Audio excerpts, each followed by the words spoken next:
Hey guys. Well, I can't, for the Red Day students, I'm not here with you today. I am at the Dual Credit Summit at Lone Star College, meeting with other dual credit teachers to talk about dual credit things. All right. So, in an effort to kind of keep our reading and discussion of The Great Gatsby going, I'm just going to film myself uh, talking to you about mainly about book six, or not book six, chapter six. I'm still in senior mode with the Aeneid and calling the chapters books. All right, so I got to shift my gears.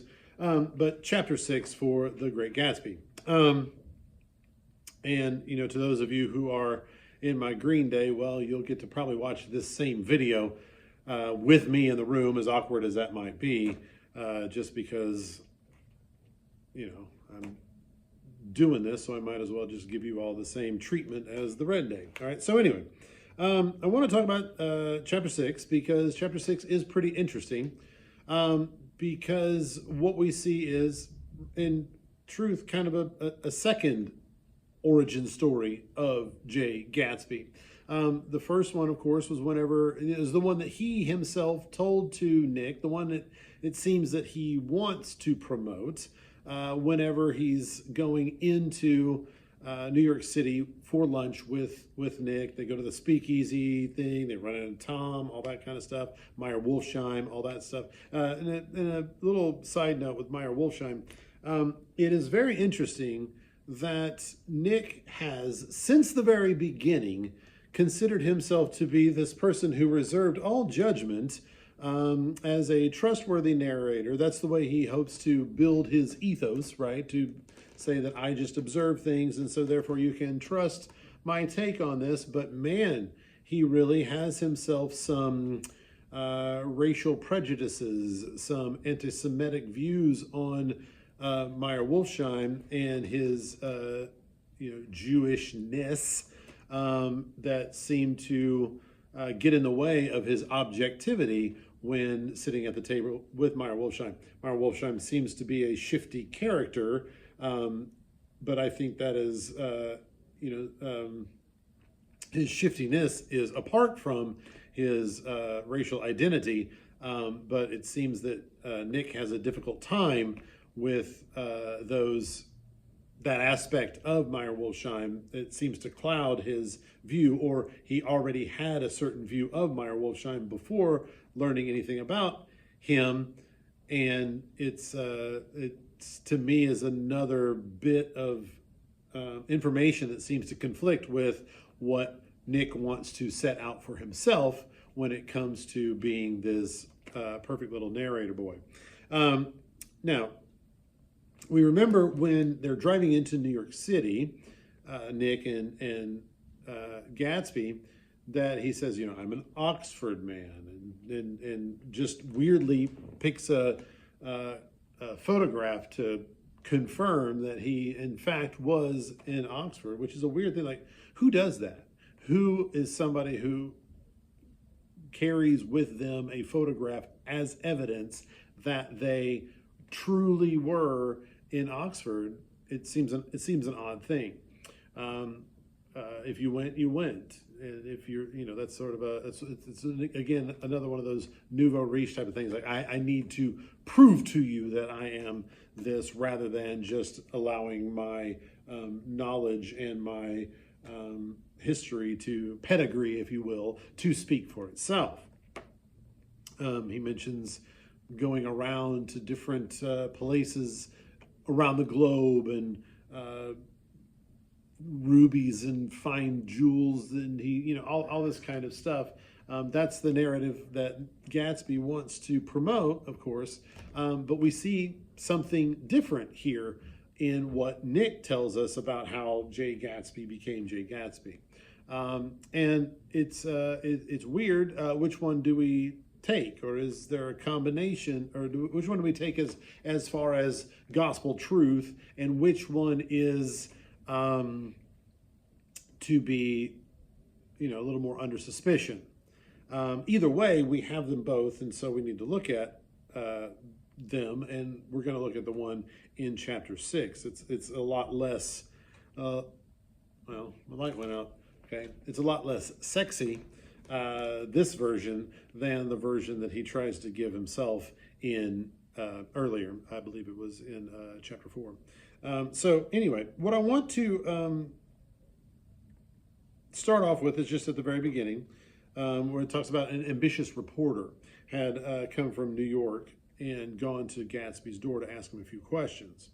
That paragraph there, it's like the second paragraph or maybe the fourth, depending on if you want to include the dialogue there. It says, it transpired after after a confused 5 minutes that the man had heard Gatsby's name around his office in a connection which he wouldn't reveal or didn't fully understand.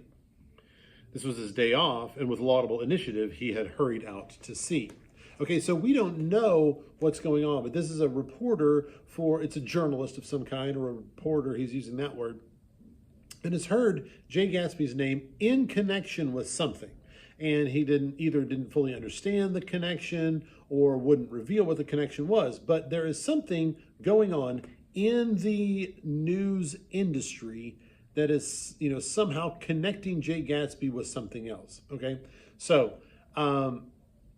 we don't know anything about that right now. All right, and I don't want to say anything more about that right now.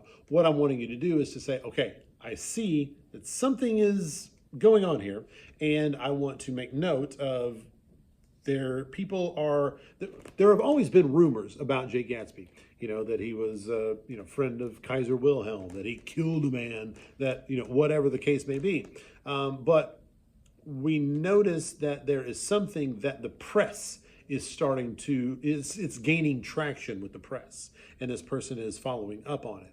But this is a way for Fitzgerald here, the writer, not to let us in on the details yet, but to just sort of lay some breadcrumbs that there's just another story developing under the surface. Okay, so just make note of that. Okay, so what we find on the top of page 104 is that Jay Gatsby's name isn't Jay Gatsby at all.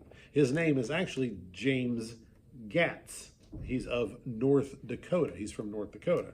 Not really the most, nothing wrong with North Dakota. I mean, I'm from Oklahoma. Nothing wrong with, an upper Midwestern state. It's a fine one, I'm sure. Never been there. Been to South Dakota. But I think that that's not really the type of, background that he wants to let out. He wants to be of a higher pedigree than just, some Midwestern dude that showed up on the scene, all right? And we also find out this other person named Dan Cody. Dan Cody is going to be the person that Jay Gatsby that he sort of, the creation of Jay Gatsby, that character that James Gatz makes for himself. Dan Cody is the person, who sort of sets the groundwork for this persona of Jay Gatsby. It's like Jay Gatsby is imprinted upon Dan Cody like a duckling is to, its mother, all right? And so we're going to get into that here in just a minute and how that works and the significance of Dan Cody to Jay Gatsby as we know him, or as we might soon be able to find out about, okay? But it's interesting here, if you'll look at that paragraph right under the one that begins James Gatz, the one under that says, I suppose he'd had the name ready for a long time. Even then, his parents were shiftless and unsuccessful farm people. His imagination had never really accepted them as his parents at all. The truth was that Jay Gatsby of West Egg, Long Island, sprang from his platonic conception of himself. He was a son of God, a phrase which, if it means anything, means just that. And he must be about his father's business, the service of a vast, vulgar, meretricious beauty. So he invented just the sort of Jay Gatsby that a 17-year-old boy would be likely to invent. And to this conception, he was faithful to the end. Okay, so we find that Jay Gatsby is embarrassed of his background.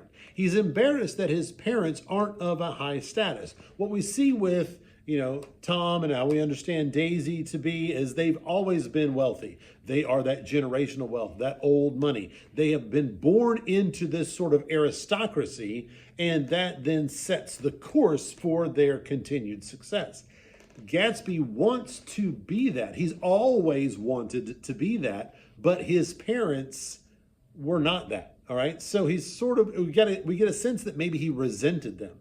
Maybe they were the ones who actually, caused him to, start off, at a disadvantage. And he's had to, figure out a way to work himself into this status that he's in now. Right.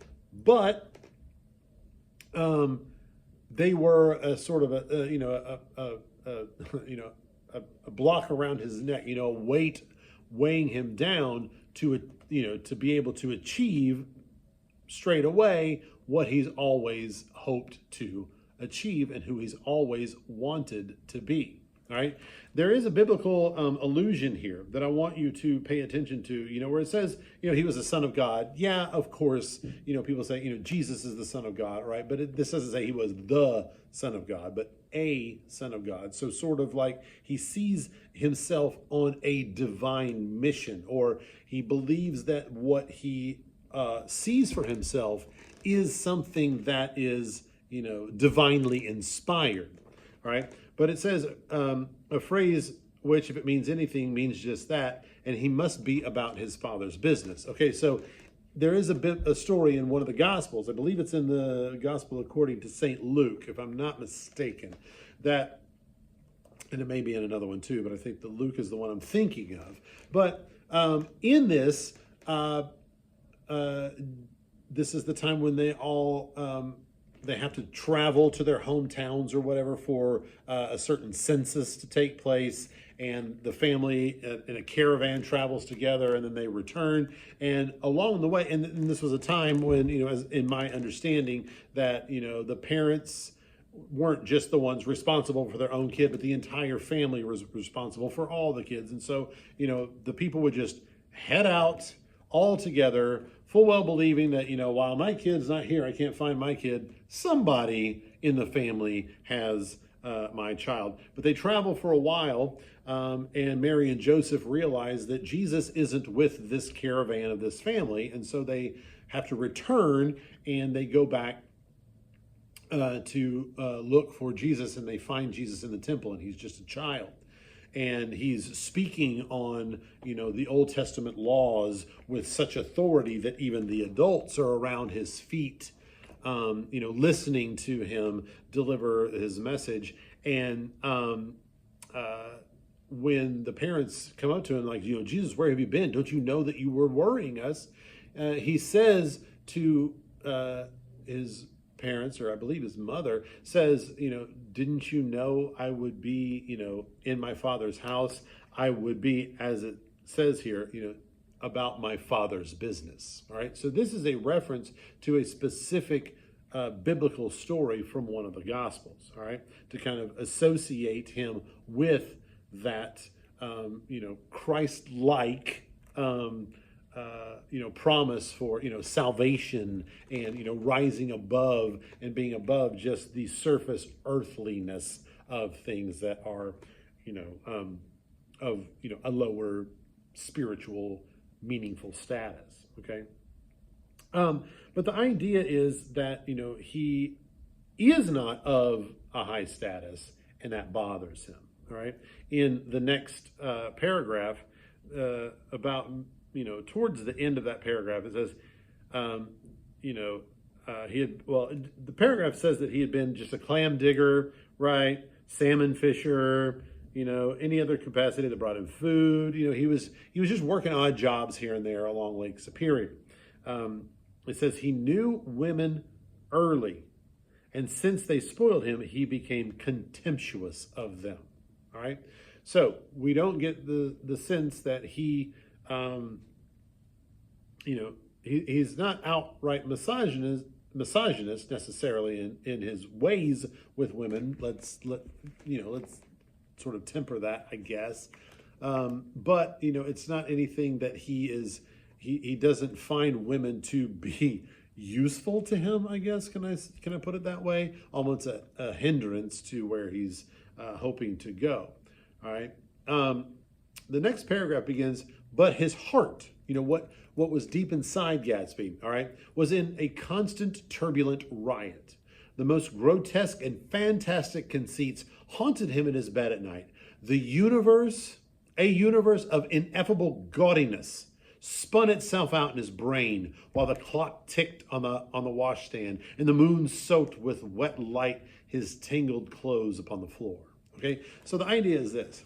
What this means is, he dreamed great dreams for himself, but that's all they were dreams. And his mind spun all these, it says, a universe of ineffable gaudiness, like almost unexpressible gaudiness, over the top, lavish dreams for himself. Okay, that's why he has this gaudy, in your face house. The grounds mimicking the Palace of Versailles gardens, and every his clothing is just so in your face, everything, because like it says, that's what a 17-year-old boy thinks a rich person is like. All right, and he's just in this state of arrested development, him now, because he still is living this gaudy view of what wealth is, even though he should by this time realize that that's not how rich people are. He's almost living out his boyhood fantasy of what rich people are like. Okay. The next paragraph mentions that he attended St. Olaf College in southern Minnesota, which, is a real school. It's a school, actually, my daughter's roommate right now, her siblings have gone to St. Olaf. There is a group of people who evaluate colleges, and they refer to St. Olaf College as a college that changes lives. Like it's a small liberal arts school, but the student to teacher ratio is so good that it is considered a place where you can get almost a specialized education, or at least an intimate relationship, not in a weird way, with your professors, things like that. Rather than being, just a number, a statistic, like a one student in a vast, overwhelmingly huge, lecture hall or something like that, but an actual, education one-on-one time with professors and stuff like that. So it's a good college, all right? So there's no slighting him for attending St. Olaf. Of course, it doesn't have the status of a Yale or an Oxford or something like that, but it's a respectable school, all right? At least today it is, all right? But it says he stayed there 2 weeks, all right? Dismayed at its ferocious indifference. That's an interesting phrase. Its ferocious indifference to the drums of his destiny. Basically, nobody there saw the genius that he believed he had. No one else recognized the genius of James Gatz, all right, while he was there. So he's just like, man, these guys don't see the genius in me. I'm out of here. I'm going to go somewhere where they can see me for the brilliant person that I am, okay? Or it says, to destiny itself, and despising the janitor's work with which he was to pay his way through. So he was having to work his way through school as a janitor, cleaning up other people's messes. Oh, that's interesting. All right. And, maybe stick that in the back of your mind. And so he was just like, if they don't see my genius, I'm just going to go out and find somebody who will. Okay, so that's a pretty important thing. And who he finds and runs into is a guy named Dan Cody. So look, in the next paragraph, it says, Dan Cody was 50 years old then. Man, wow, what an old timer, huh? All right. He's a year younger than I. But anyway, it says Cody was 50 years old then, a product of the Nevada silver fields. Nevada, I've learned that it's Nevada, okay, pronounced that way. The Nevada silver fields of the Yukon, of every rush for metal since 75. Okay, so this is a guy, when it says the Yukon, that means the gold rush, all right? And it talks about copper in Montana and the silver fields in Nevada. Okay, so What's interesting with these people who went to the silver fields, who went to the gold rush and all this copper stuff, these are essentially people who were like, there's gold out there in California, let's go, or there's gold up there in the Yukon, let's go. These are people who wanted to get rich quick, right? These aren't people who were born into money. These aren't people who, received an education and worked their way up in business. These aren't people who, got a small loan or did whatever and they worked their butts off and created something for themselves and made something for themselves. These are people who went out and because of sheer dumb luck, really struck it rich, all right? That's something that appeals to Gatsby, who's looking for a shortcut. He doesn't see the value in the education. He doesn't see the value, from his parents' upbringing. He wants a way to, get rich quick. And that type of person who was able to secure that for themselves is the same type of person that Gatsby finds interesting. All right. So it's almost like, game is recognizing game here between Dan Cody and Jay Gatsby. James Gatz become Jay Gatsby, all right? So let's go on. Oh, there's another comment in that paragraph about Dan Cody and about the infinite number of women who tried to separate him from his money, okay? So another way in which maybe this Jay Gatsby has a little bit of skepticism when it comes to the women folk, okay? Let's see. It mentions that when he went out to meet Cody, Dan Cody found him to be, this is in the next paragraph, the end of it, extravagantly ambitious. A few days after, he took him to Duluth, that's a city in Minnesota, bought him a blue coat, 6 pair of white duck trousers, and a yachting cap. All right? And when the Tuolumne left for the West Indies and the Barraby Coast, Gatsby left too. So he traveled with Dan Cody, and so, Dan Cody taught him everything he knew. It goes on to just say, he was employed in a vague personal capacity. So he was sort of like a right-hand man who took care of a lot of the things for Dan Cody. While he remained with Cody, he was in turn steward, mate, skipper, secretary, and even jailer. So he would put, Dan Cody, confine him to a certain space because Dan Cody sober knew what lavish doings Dan Cody drunk might soon be about, and he provided for such contingencies by reposing more and more trust in Gatsby. All right. So basically he would say, dude, I'm going to get hammered. I know the way I get when I get hammered. Just lock me up. Similar to, we talked about Odysseus saying, I want to listen to the songs of the siren, so tie me to the mast here. You guys cover your ears in wax so I can hear the song, but we can go past the sirens on the, the island of the sirens without running ashore in the rocks and, to our death, okay?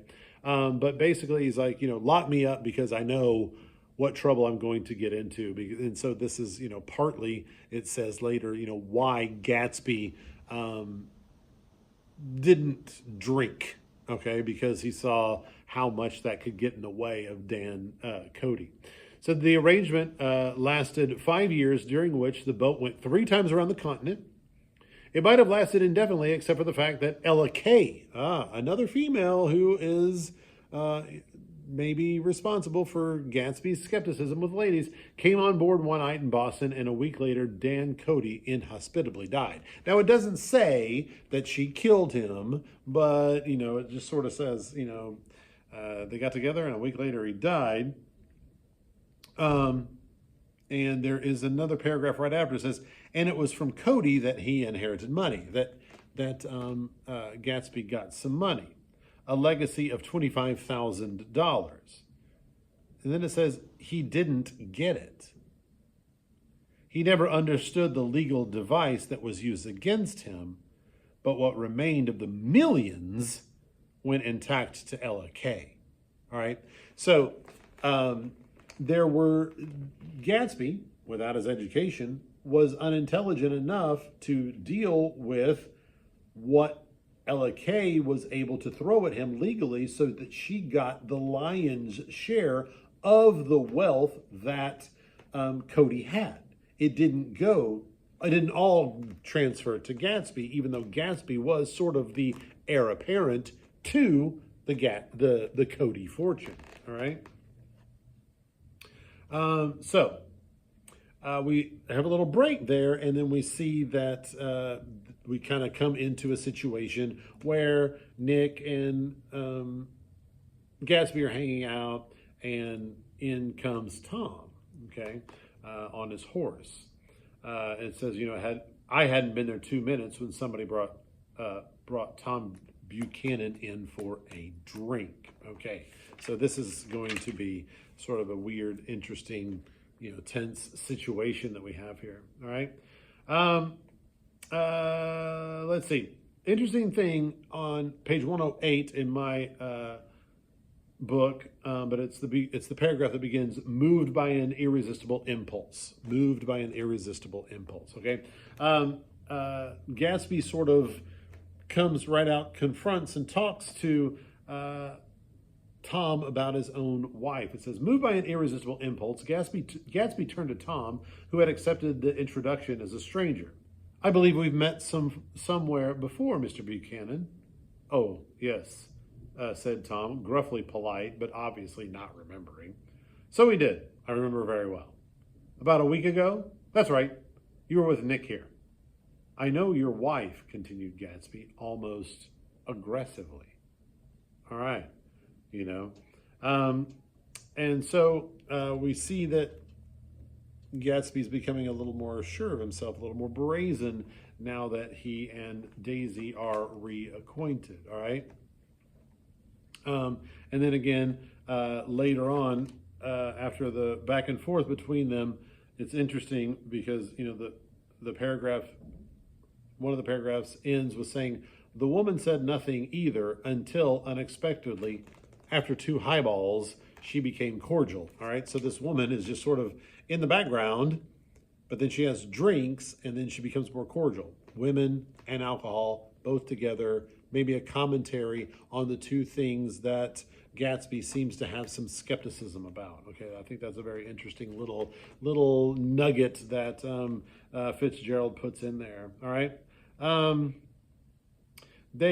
She invites him to dinner, but she doesn't. The woman invites Gatsby to dinner, but she doesn't really mean it. It's just a polite gesture. But there's a weird thing that happens here because Gatsby doesn't quite understand that she doesn't really mean it. It's just a polite gesture because he's not really of that same societal level. He thinks he's actually getting invited, and it's very awkward here. And so what we see on full display is that difference between the understanding of the social mores of the upper class, the generational wealth, the old money, and the people who are still wealthy but socially a little less refined in their understanding of how things work. All right. And it's kind of an odd thing where it says Gatsby, this is the paragraph, it's a small one, it says, Gatsby looked at me questioningly. He wanted to go, and he didn't see that Mr. Sloane had determined he shouldn't. I'm afraid I won't be able to, I said. All right. Well, you come, she urged, concentrating on Gatsby. Mr. Sloane murmured something close to her ear. Okay, he's like, dude, I don't want this weirdo tagging along with us, essentially. All right. Then a little while later, Tom says, my God, I believe the man's coming, said Tom. He doesn't know she doesn't want him? Like, does he not get it? Does he not clue in on social cues? Well, he doesn't clue in on social cues because he's not of their same society. All right. So he's not, he's just doesn't understand it. All right.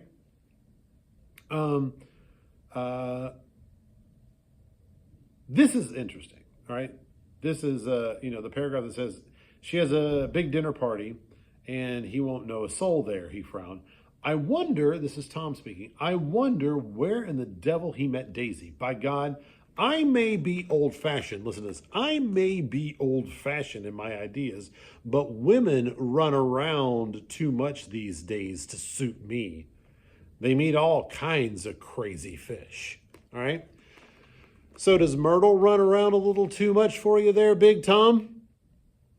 Huh? Or is it just Daisy running around that you don't like? Because you say women run around. They meet all kinds of, what, crazy fish. Are you a crazy fish to George Wilson, Tom? All right?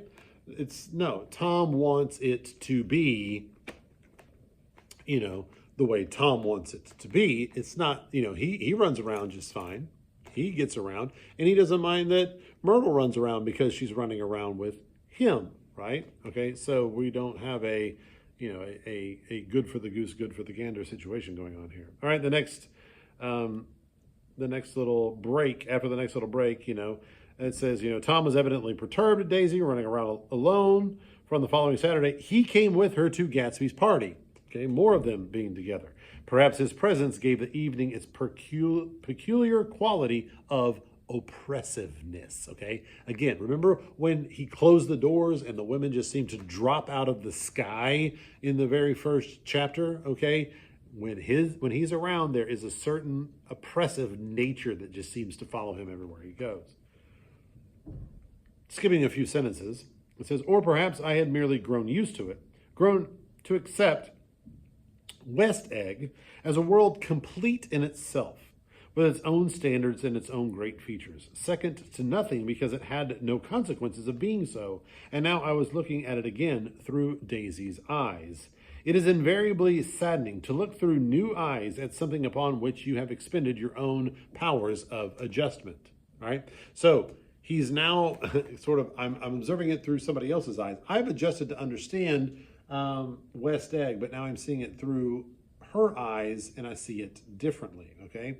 Is this maybe a way in which he's exercising his objectivity, or, had he already made some judgments and now he's having to go back and reassess his judgments, okay? It's kind of following that, how objective is this Nick as a narrator, all right?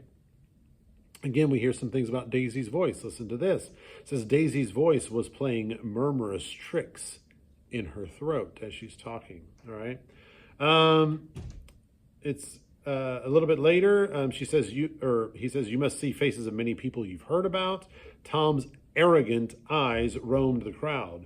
We don't go around very much, he said. In fact, I was just thinking, I don't know a soul here. Okay. Which is a bit of a dig because, he's of high society, Tom is, right? I don't recognize any of these people. These people are not in my orbit, okay? And the implication here is if they're not of my orbit, then they're not up to necessarily my standards. And who he has and who we focus on here are like Hollywood types, okay? I know we're in New York, and that's on the other coast, but, we're looking at artist people. We're looking at, not business people, important, senators or anything like that, but just, people who are entertainers, people who act a certain way, people who play a character, right? Okay, which, Jay Gatsby is a bit of a character that James Gatz created. Do you see the parallels that are going on here, right? Okay, so these are people, these Hollywood people, they're not people necessarily who have come up through a wealthy or, system or a way in which they've, been wealthy for a long time. They're kind of a splash on the scene, the way Dan Cody was a splash on the scene in the silver fields in Nevada, or that, Gatsby, sort of made himself a scene with Dan Cody. All right, so it's the interesting parallels that they're drawing here, and Tom is commenting, I'm not really sure I know who these people are, kind of poo-pooing on them, right? Okay, but it's interesting because you can see down here that Gatsby introduces Tom as the polo player, all right, as if that's his only source of his only compliment or his only, I don't want to say occupation, but that thing that he is known by is just, you know, being a polo player, and Tom does not care for that. And when Tom doesn't care for it, that's pretty much what Gatsby calls him through the rest of the night. All right. Now, there is one thing that I think is interesting. Daisy and Gatsby hang out while Tom hangs out with some other people. And in that, Nick says, I remained watchfully in the garden. Okay, that whole thing, observing, as the observation takes place. That's kind of the way Nick has been able to, hopefully convince you. I'm not entirely convinced, or I don't think he's necessarily been successful in doing that. We do see in the paragraph where it says, we were at a particularly tipsy table. That was my fault. Gatsby had been called to the phone. So again, another party. Gatsby gets called away. Do you think these ways in which he gets called away all the time might have anything to do with what the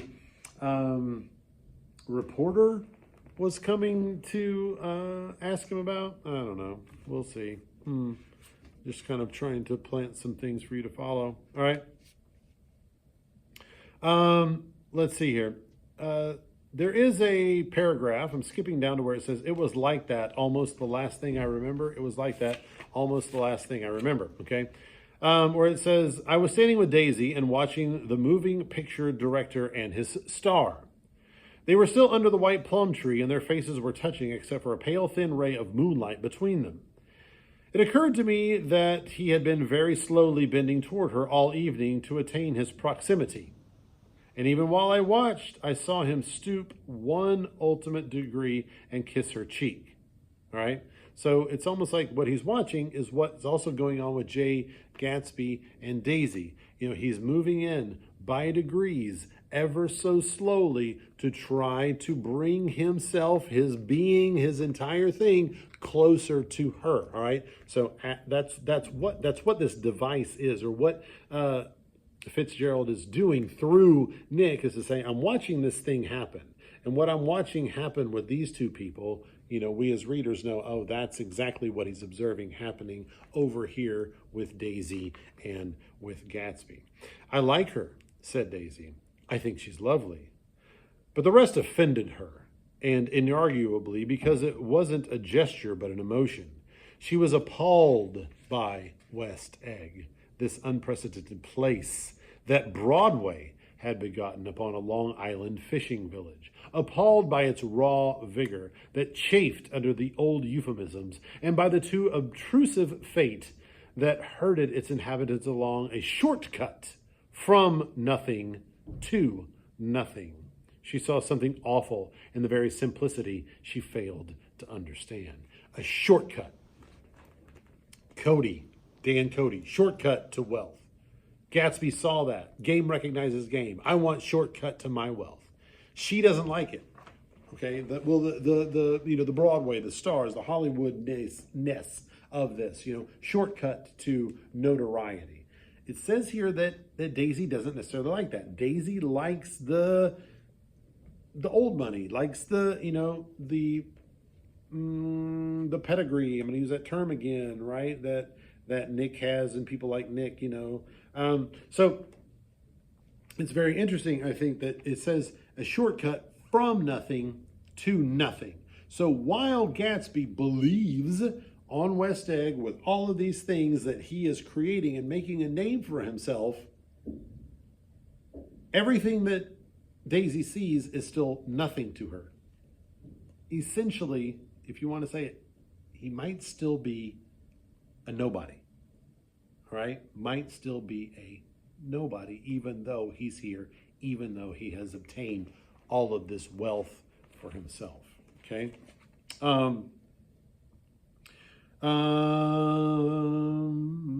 Let's see. Yeah, I'm going to skip that. I don't need that. All right.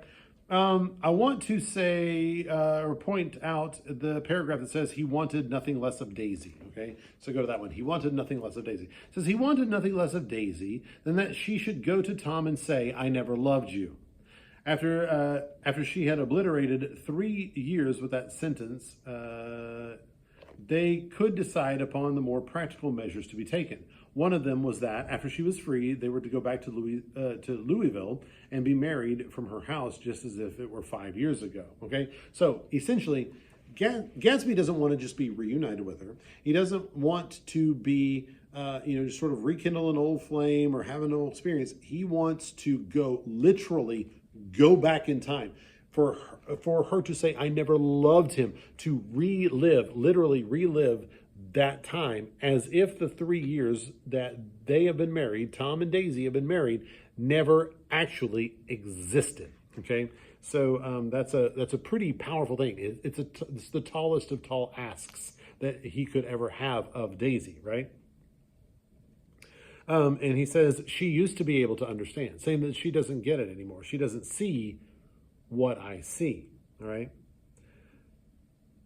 Nick says, I wouldn't ask too much of her. You can't repeat the past. And this is one of the most famous lines of the Great Gatsby here, is when Gatsby says, can't repeat the past? Why, of course you can. Of course you can. All right? You can repeat the past. He believes that. It's almost like you wonder, not wonder. This is beyond wonder at this point, I think. It's not that he wonders, that we should wonder, is he still living this boyhood fantasy of a 17-year-old? It seems he definitely is still, there's this a bit of arrested development with this Gatsby fella here, in that he has not progressed to understand humankind and the way people, the way people are with one another and with commitments and things like that. Okay. I'm going to read the one paragraph, the last paragraphs of this, and then I'm going to leave you with this chapter. It says, his heart beat faster and faster as Daisy's white face came up to his own. Boy, does this sound familiar? Does it sound like, the closing between the producer and the Broadway star? His heart beat faster and faster as Daisy's white face came up to his own. He knew that when he kissed this girl and forever wed his unutterable vision to her, her perishable breath, his mind would never romp again like the mind of God. Once he has this reality secured, his mind won't romp with all the creativity, all right? It'll be a reality, okay? So that's the thing. We have said, that is he still living this boyhood fantasy? Well, the thing is, what happens when you make your fantasy a reality, all right? It's kind of like I've mentioned, with these old texts, like you're going to read next year of the Aeneid or the Odyssey or the Iliad. These were stories that were told by word of mouth, okay? These folks would go around on a circuit to different cities, and they were the entertainment, and they would tell these stories, okay? So, as Homer, would tell the stories of, let's say, of Odysseus, right? He would talk about monsters. He would talk about battles. He would talk about, women and intimate scenes between a man and a woman, all right? But the deal is this, each time he would come around and tell a story a second time, so he would go around the circuit and tell a story. Well, if you come around, you can't necessarily tell the same story. You definitely can't tell it the same way. So all of a sudden the monsters get scarier. The battles get bloodier. The sex scenes get steamier, all right? And then you go again. Well, you got to make the monsters even scarier and bigger and badder. And you get my point, right? But the idea is this: once we wrote down Homer's Odyssey, that's as scary as the monster's ever going to get. That's as bloody as the battle's ever going to be. And that's as, steamy as the love scenes are ever going to be. Okay? That's it. They're done. They're real now. Okay? And so that's kind of the same thing. Like, his dreams and things will actually now have to come into the realm of reality once he actually, makes this with Daisy, all right? So he waited, listening for a moment longer to the tuning fork that had been struck upon a star. Then he kissed